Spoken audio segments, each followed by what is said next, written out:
Hello, friends. I, Ankita Datta, project lead for the Mask series at www.tellmeyourstory.biz, welcome you to the 12th episode of The Mask Factor.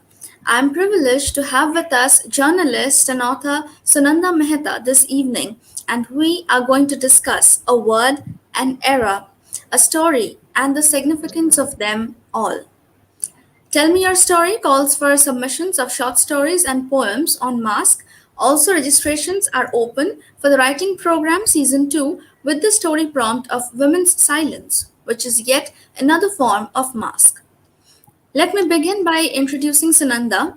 Sunanda Mehta is an author and senior journalist with over 25 years of experience. She was the resident editor of the Indian Express in Pune before she took a break to work on her first book, The Extraordinary Life and Death of Sunanda Pushkar, published by Pan Macmillan, released in 2019 and has received rave reviews ever since. Welcome, ma'am.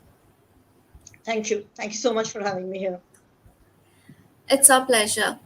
So, in a very recent discussion, we were talking about how all that is, beyond common knowledge bundles up to get dumped in an abyss of ignorance. So, to me, Sunanda Pushkar similarly is colossal yet abyssal. So, how would you, as a friend and biographer, like to introduce Pushkar to the audience, who everyone knew but no one really did? Yeah, I think that is part of the mystique of the woman that was Sunanda Pushkar. Like I've said in my book also, Sunanda was like a kaleidoscope. Everyone who saw her saw something different in her. So really, when I was writing the book, I realized the biggest challenge was to just how to define a woman who was at once described as warm, generous, helpful, beautiful, gorgeous, outrageous, manipulative, all together. So she was actually a muddle of contradictions. But if I have to really describe her, I would say her greatest identity was as a mother. She was a fabulous mother to her son, and I think that is the role she lived to the hilt. And other than that, I would say she was a woman who was always in search of love. Right from her early days, what she was really looking for was love and stability in her life. And in fact, that is exactly what was so elusive about her life. And she never really got what she was looking for all the time. But Sunanda was a woman who was different to everyone. She was another person with her friends, another to her son, another to her husband, another to her family, her brothers, her parents. So she really was many, many personalities all into one. Thank you so much, ma'am. So, the chapters of the biography, they are subtle hints. I mean, they imply the course of her life. The titles depict the wholeness extraordinaire, and gradually they unmask the persona page by page. So, how much of Sananda Pushkar's being do you think the book has managed to capture, and what remains undefined? Actually, I think the book has captured quite a bit of her because what the world knew Sunanda as was only those 4 years as Shashi Tharoor's wife. They don't know the other 45 years of her life. So this book has, attempted to capture all of that. Her life before Tharoor, and again, even by when she was married and after her death, what happened to really her, the whole mystery of her death. So it captured her childhood, her youth, her earlier two marriages, all about her changing continents from India to Dubai to Canada to back to Dubai and then to Delhi, her relationship with her parents, the IPL which she was involved in. So the book has really done justice to her life.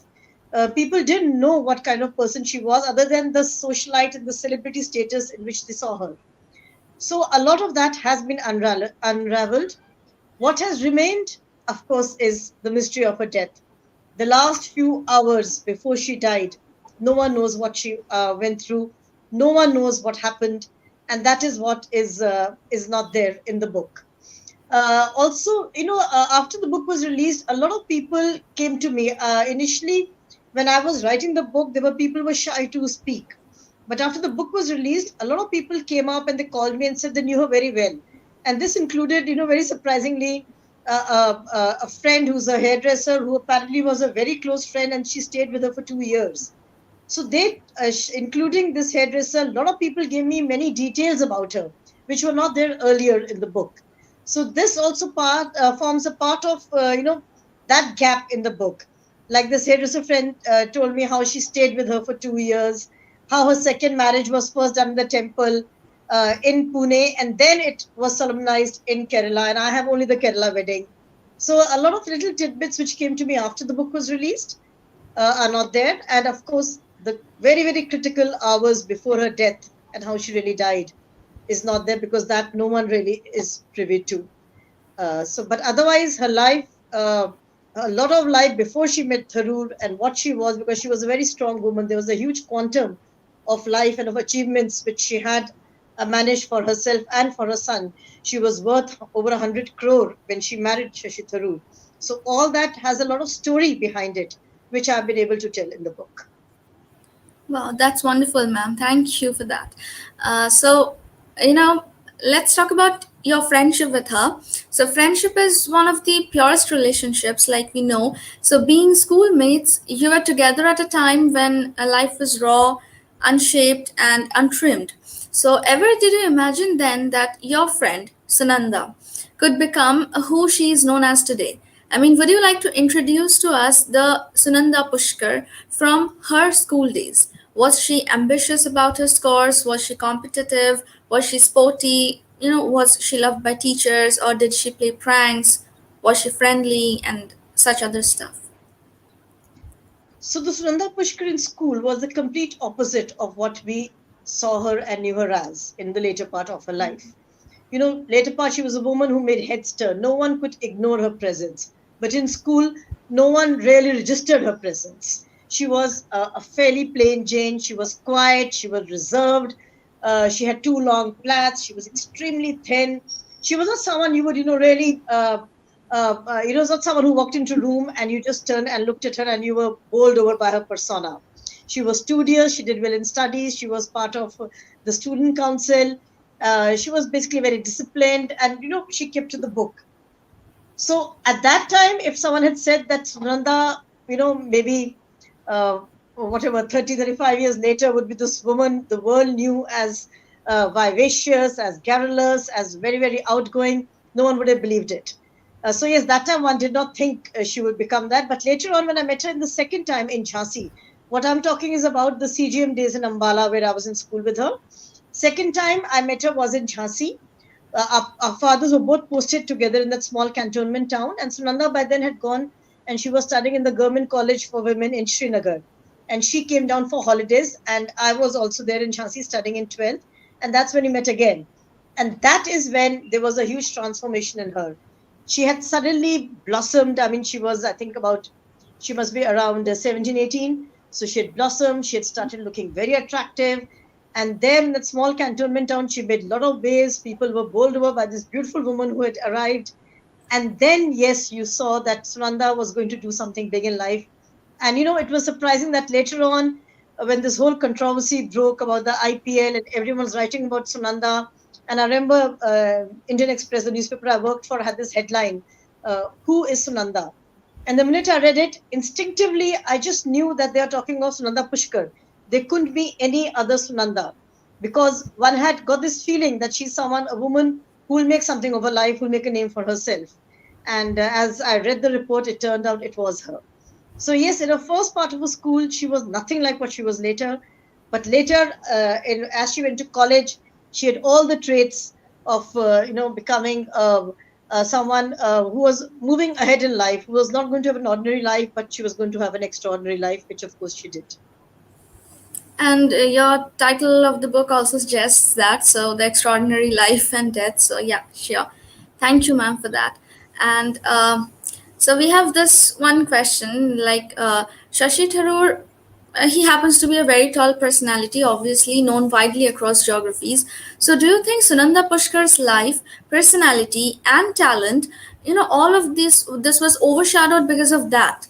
especially because a large section of the ignorant media just tried to cap her identity as Dr. Tharoor's third wife. Not at all. I think quite on the contrary, Sunanda had overshadowed a lot of Shashi Tharoor's persona.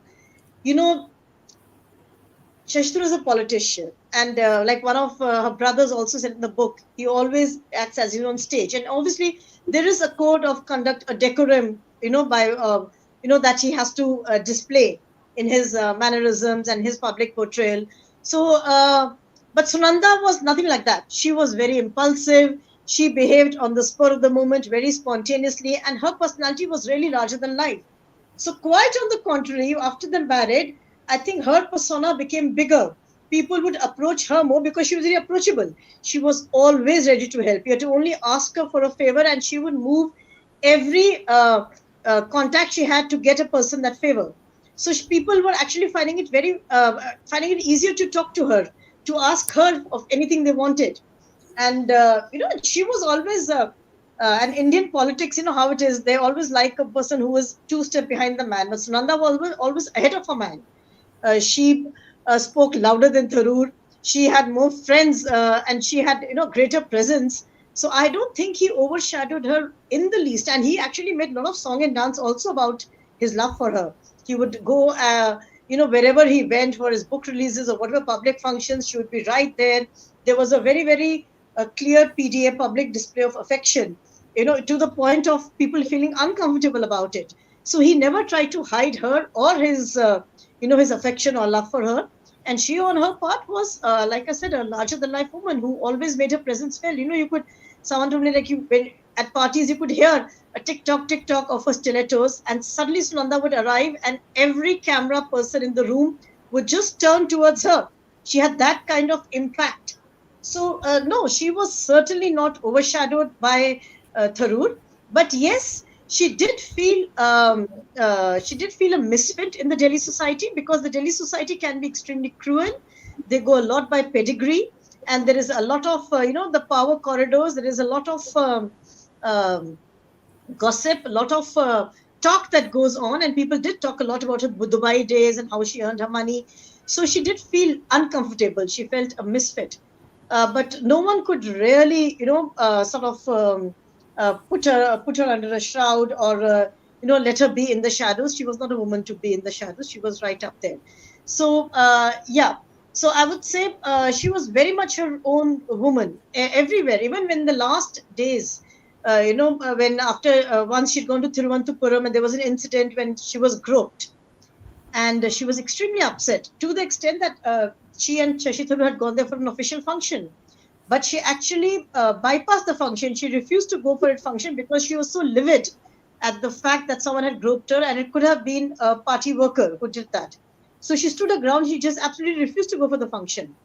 And another time, after her treatment at the Kerala Institute of Medical Sciences, when she was coming back in the aeroplane, she was extremely upset with Tharoor over something, and she really displayed her temper amply for everyone to see. So she was really not a woman who would be cowed on, or, as the book says, a woman who could be contained at all. So I don't think she was overshadowed at any point of time. Thank you, ma'am. That was the description of a magnificent personality. So, yeah, as the topic itself suggests, so there are controversies, there have been. So, and controversy is the key to limelight. So, they get people talking about you. From tea stalls to panel discussions, controversies everywhere. So, even, very recently, SSR, Sushant Singh Rajput, received huge applause for his films that were watched unfortunately only after his sad demise. So, do you notice a reflection again? I mean, how would you distinguish the onlookers' reactionary responses in both the cases, more so when Sunanda is more of a nonconformist she in a dominant he society? Yeah, see, the only parallel I would really draw between the two deaths is that both the deaths were shrouded in mystery, and we still do not really know for sure what happened. Whether it was a suicide, or it was a drug overdose, or it was a foul play. Both these versions are equally, they were debated during for Sushant Singh Rajput's death and for Sunanda's death. Until today, we really don't know, which is very sad. It's almost 7 years now.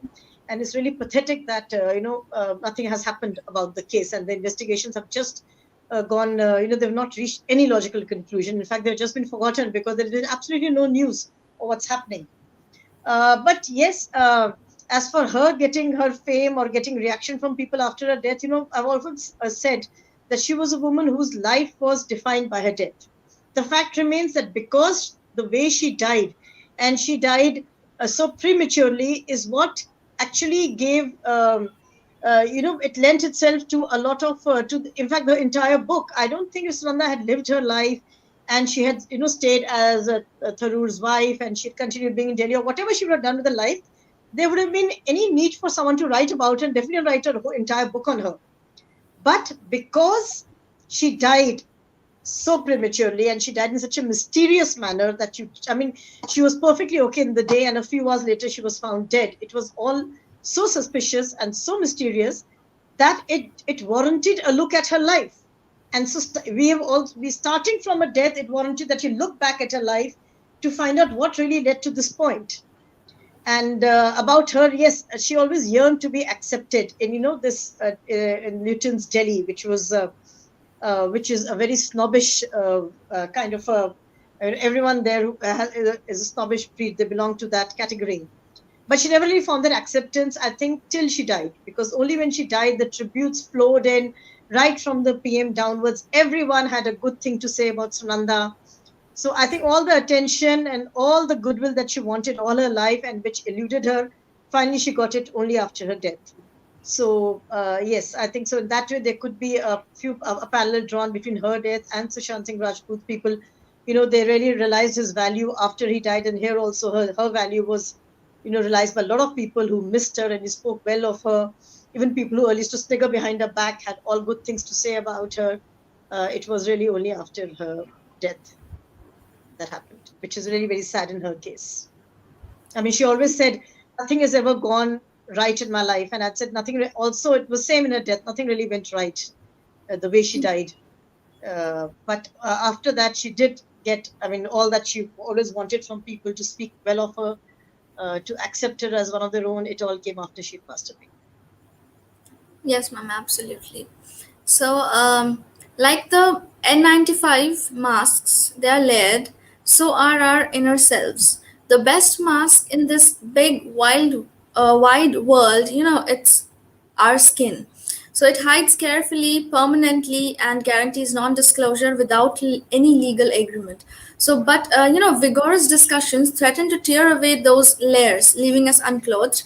After you had the, final printed copy in your hand, did you have that glitch somewhere that probably more needed to be told than just what is penned? I mean, is there anything that you felt was left unattended or chopped for editorial precision? There was a lot left unsaid. In fact, I think there was more left out of the book than that which was put in, and there were many reasons for that. Whatever was left out could actually make for another book, but they were left out for many reasons. One, of course, was the legal reason. There's a case going on, so one had to be very careful, tread very carefully the legal path to ensure that you're not saying anything that could make you open for defamation.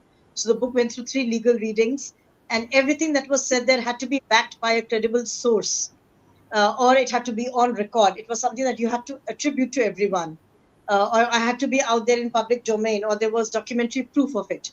So whatever was not fitting into these categories was left out. Another reason it was left out was basically we wanted to keep the integrity of the book intact. We wanted to keep the ethics very high. Both the publishers and I were very sure that this will not be a book which is like a salacious piece of gossip or an extension of, page 3 tabloidism, which was there, which is what was basically ruling her life when she was alive. So every fact was checked and rechecked, and unless there were at least 2 or 3 people who verified a certain incident or an episode or a fact of her life, it was not put in the book. So there were many cases when someone said one thing, but it was not verified by someone else, and we just left it out. There was something which were too personal and which did not seem to be in good taste, and we left that out. So the whole idea was to ensure that there is certain elegance in the narrative, there is such a dignity in the book, and we have not unfairly dented the character of any of the persons in the book, especially Sunanda, and especially so for the reason that she was dead. She was not there to defend whatever was being written about her in the book. And that put a large responsibility on both me and the publishers to ensure we do not write anything, about a dead person. A dead person really cannot sue you for defamation. But that was not something that we thought about. We were just very, very careful that there should not be anything in the book which she would have wanted to defend as a live person, or any of her family members would have felt offended about. And that was the reason we went through they went through the entire manuscript with a really fine tooth comb.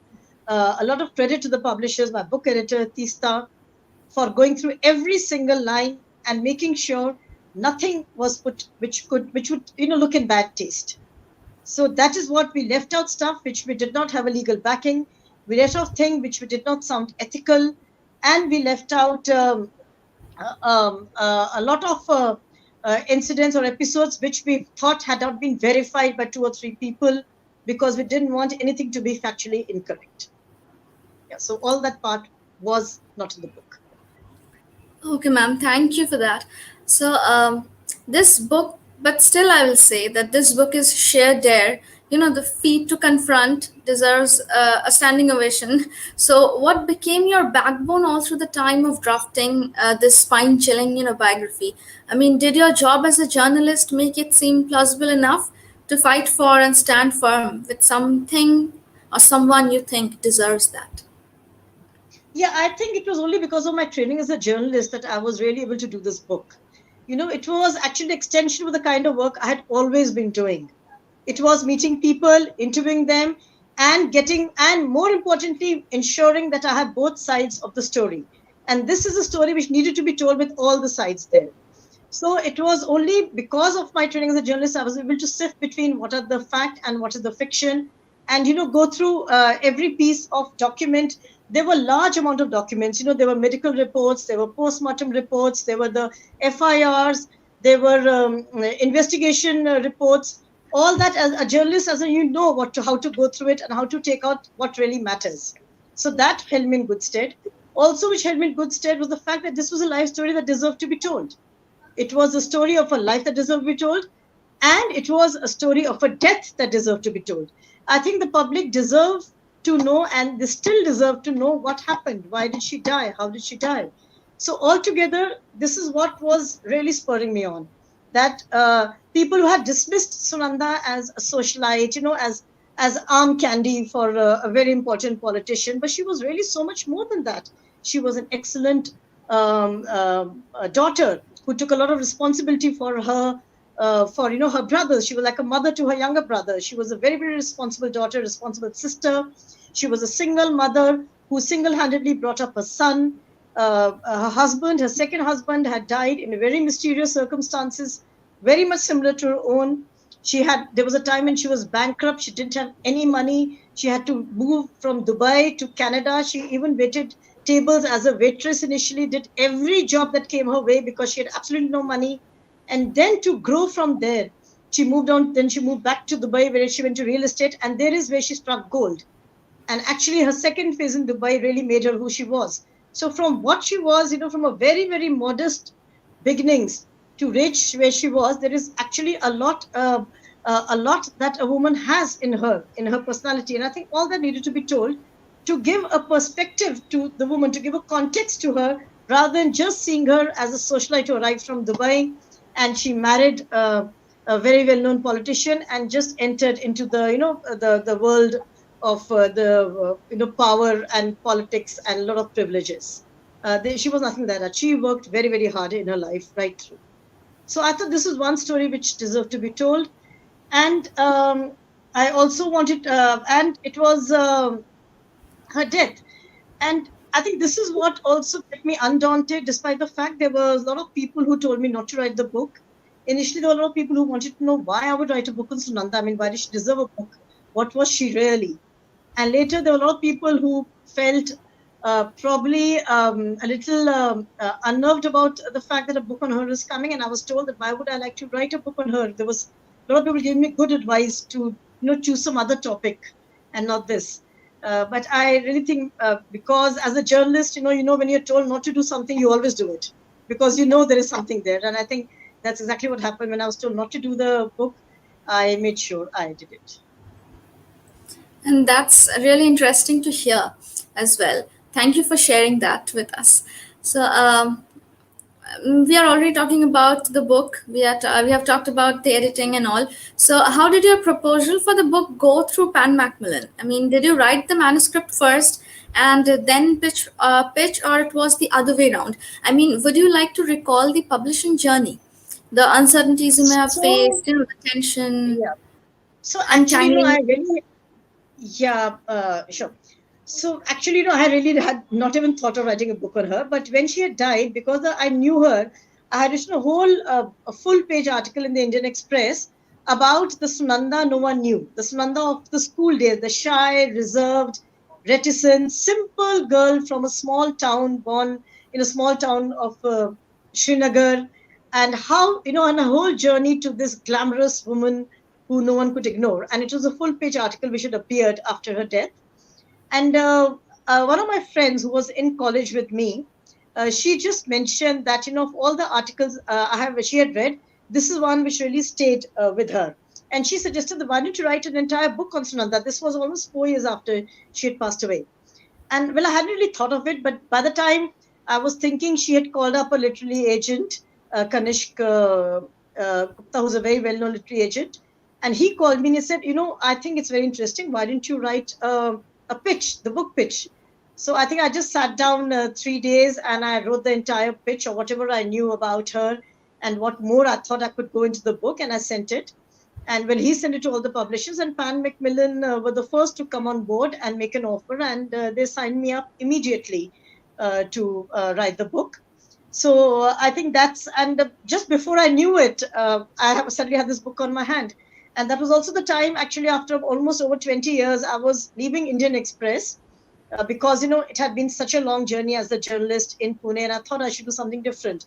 And all this just fell into place because exactly at the same time, the book proposal went through and I had the time on hands. So I thought, well, why not? Let me take up this book. And the fact remained that she was my friend. The fact remained that she died mysteriously. And I thought maybe I've been called upon, I owe it to her life to document the entire journey. And well, I just went through it. But I have to say there were a lot of there was a lot of anxiety. There were a lot of second thoughts. There were times when I thought maybe I should just leave it. And I thought, why did I really get into this? Because one, it was very controversial. Second, people would just refuse to speak.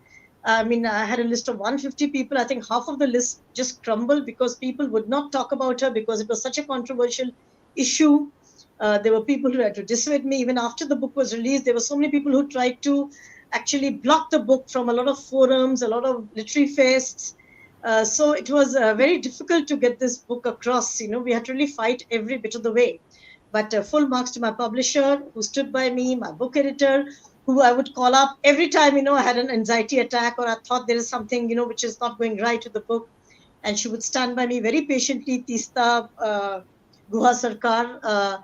And I think I owe a lot to her and her sensibility and, to the way the book has really turned out to be. And to my agent, Kanishk, who in the last 1 month, when he knew I'm going through a very tough phase of putting it all together, he would call me every day and give me a lot of moral support for this. So, yeah, I think it all worked together in the end. And and I'm also really grateful for the response. I was very nervous. I had been told by everyone, please be ready for a lot of brickbats coming your way, along with some bouquets probably. And I was really nervous. But I think I was really, really grateful when the book came out, and I was bracing myself up for all kind of reviews, but there were absolutely no negative reviews. I mean, there were none, which was, it took even me, even I was taken aback. They were all positive reviews. People recognized the honesty which the book portrayed, the lot of research which had gone in, and the fact that there were no sides taken, really. I mean, there were people who read the book and said, oh, we really sympathize with Sunanda and all that she had to go through. And someone else said, we really sympathize with Shashi Tharoor. She was such a handful. How did he put up with her? And no one, and the three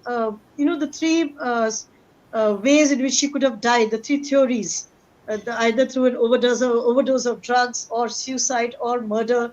They were all just fleshed out, and it was left to the reader's interpretation and their own, how they felt, what could have been the reason for her death.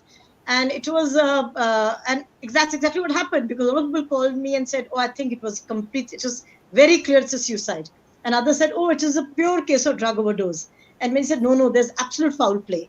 So I think really because we just put everything together and we did not take sides, there were no prejudices, no agenda for this book, which is really why I think it was accepted. And because and the subject was, it was so sensitive, it had to be treated with kid gloves, and that's what we did. And I'm just glad that people found it's an honest account without any sides taken to it. In fact, to the extent we were going to release it sometime in April, and in May were the elections, and everyone said release it right now because it's elections, and because he's a politician, Shashi Tharoor, and it's all about Delhi, the book will sell. And we took a very conscious decision to release it only after the elections, because we didn't want this book to have that tag that it was, it was due to, there was some political party who was probably pushing this book to be written. So because we did not want this kind of tag on the book, we waited and we released the book only in July, much after the election had taken place and the results were also out. So yeah, but yeah, there were 2 years full of anxiety, full of nervousness, and a lot of second thoughts. But still, that's a memorable journey. Absolutely. So, this would be my last question. I won't say question, I would say this would be a request from our side. So, Sunanda Pushkar was a lady who knew the principle, my life, my rules, very well. So, we also want to get a taste of that. So, if you have the book with you, can you please read to us an extract? So, we would love to hear that from you. Please, Okay, ma'am. so the extract I've really chosen, is one which fits into your description of my life, my rules. So I'll read out from her. It's from chapter 14 of The Power Couple, immediately after her marriage. It talks of New Delhi in 2010. As soon as Sunanda stepped out of her comfort zone in Dubai and into the high-profile corridors of power in Delhi, she seemed perfectly poised for a new role as wife of a very important politician. But was New Delhi prepared for her?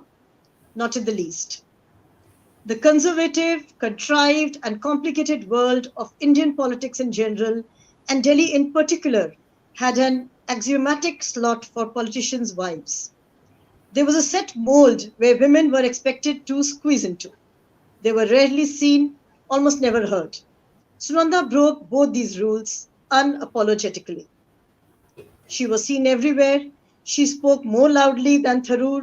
She commanded absolute attention at every event, from exclusive dinners in Lutyens Delhi to book launches, movie premieres, fashion shows, where Tharoor and Sunanda became absolute regulars. The capital has always had an utterly conservative core as compared to some of India's other big cities that are far more accepting of the unconventional. Delhi tends to take a dim view of women who don't fit the stereotypes. It was no different in Sunanda's case, and she, far from being obsequious, seemed happy to outrage society and stomp all over the antediluvian social norms. She was a tactile in a city where a polite namaste is expected. She had 2 failed marriages when even one is considered a public nuisance. She could slap a man in full public view for touching her inappropriately, just as she could sting Narendra Modi on TV for his 50 crore girlfriend remark. She was all in all a political time bomb, observed political journalist Kaveri Bamzai. Stories of her breaching the unspoken code started abounding in Delhi political party circuits. One story goes that at a dinner at Manishankar Iyengar's house, held in honor of the former Sri Lankan president Chandrika Bandaranaike Kumaratunga, a stiff upper lip sorry with bureaucrats in attendance, Sunanda insisted on kissing just about everyone on the cheek on her way out. She didn't even spare the bureaucrats who froze in horror. A minister's wife doing that was simply unheard of. Pointed out Reshmi Dasgupta, lifestyle editor at the Economic Times, also wife to Sopan Dasgupta. She'd met Sunanda for the first time in that dinner, and at the Delhi winter afternoon dews, when everyone wore their jamawar shawls, she says Sunanda would sashay in wearing trousers and boots or a tight shirt. Everyone would stare awkwardly. And Sunanda just couldn't care less what people thought of her outrageous dress sense, her bring it on bling, her Bollywood style makeup, and she thought even less of the public display of affection between her and Tharoor, which led much to the gossip of the capital's nudge nudge, wink wink society. Popular writer Shobha De summarized the situation in a single line: Some women marry the wrong man, and this one married the wrong city. And there's another episode I want to talk about from the same chapter. Nalini Singh, celebrated journalist, was a very close friend of Sunanda. And I have written that Nalini was with Sunanda at a Ritu Berry fashion show at the Hyatt in the mid 2013, with the likes of Farooq Abdullah, Abhishek Bachchan were also present. Nalini had moved away from the pomp and happened to from the group and happened to be standing near a glass door where she sighted Congress leader Sonia Gandhi walking in with an elderly lady, her mother, and family friends Suman and Manju Dubey. They were clearly there for a private dinner. Nalini waited out of curiosity to see where they would go and sit, and then told Sunanda, "Your boss is here." Immediately, Sunanda asked Nalini to come along with her to say hello to Sonia Gandhi, which the journalist said a firm no to. So Sunanda convinced Congress politician Salim Sherwani, who was also around at the same time. She just walked up to Sonia Gandhi and her associates and made small talk with all four people in the group. Sunanda seemed to Nalini to be bold, brash, and never one to let a good opportunity pass. She returned flushed and told Nalini that she would make a better politician than Shashi, to which Nalini replied, "I can see that." She retorted by saying that anyway, the higher ups in the party responded more quickly to her emails than even to Shashi's. So Nalini said, had Sunanda lived and not made the mistakes she made, she would have definitely gone places. Yeah.